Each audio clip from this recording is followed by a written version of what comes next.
Well, today we're installing a small solar system on my personal residence, and we're going to talk a little bit about what a solar panel is. This is, of course, a solar panel, combination of silicon, glass, and aluminum, precision components made in a factory, and able to take the photons coming from the sun and change it directly into electricity, which then can be used any way we use electricity.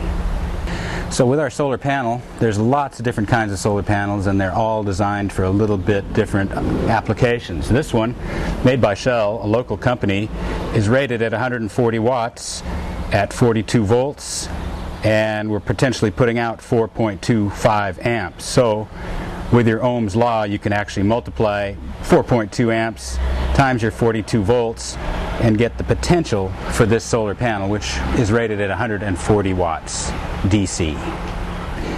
And on this Shell panel, we have a junction box on the back with wires already mounted. These will carry the DC current away from the solar panel and down into our charge controller.